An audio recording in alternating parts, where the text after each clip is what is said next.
Hi friends, வணக்கம். இப்போ வந்து ட்ரெண்டிங்கா இருக்கக்கூடிய கலர் காம்பினேஷன்ல இந்த கலரும் ஒன்று. பெப்சி ப்ளூக்கு வந்து உங்களுக்கு sky blue colour combination, most டிமாண்டிங்கான கலர் காம்பினேஷன். இதுல வந்து உங்களுக்கு பியூட்டிஃபுல்லான பனாரஸ் saree கொண்டு வந்திருக்கோம். ஒரு பியூட்டிஃபுல் நியூ டிசைன்ல கொண்டு வந்திருக்கோம். ரொம்ப ரொம்ப கிராண்டா அழகா இருக்கும். ஃபர்ஸ்ட் நம்ம பல்லு பார்த்துடலாம். ஃபுல் அண்ட் ஃபுல் saree ஃபுல்லாவே உங்களுக்கு கிராண்டா அழகா டிசைனோட வந்திருக்கு. பல்லு பாருங்க, ஒரு டிஃப்ரெண்ட் பேட்டர்ன்ல ரொம்ப கிராண்டா இருக்கும்.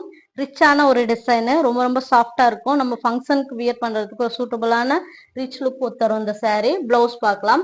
Contrast blouse, plain blouse with பார்டரோட ரொம்ப அழகா இருக்கும். saree ஃபுல்லா பாருங்க எவ்வளவு அழகா இருக்குன்னு. ஒரு டிமாண்டிங் கலர் காம்பினேஷன் saree ஃபுல்லாவே உங்களுக்கு அழகான கொடி மாடல் ஒரு ஃப்ளவர் வரும். ஒரு ட்ரெண்டிங்கான saree. இந்த saree பிடிச்சிருந்தா ஸ்கிரீன்ஷாட் எடுத்து வாட்ஸ்அப் நம்பருக்கு அனுப்புங்க, மிஸ் பண்ணிடாதீங்க. யூனிஃபார்ம் ஆர்டர் உங்களுக்கு கிடைக்கும். இந்த மாதிரி நிறைய கலெக்ஷன்ஸ் நம்ம பேஜ்ல போட்டிருக்கோம், பாருங்க. தேங்க்யூ ஃபார் வாட்சிங்.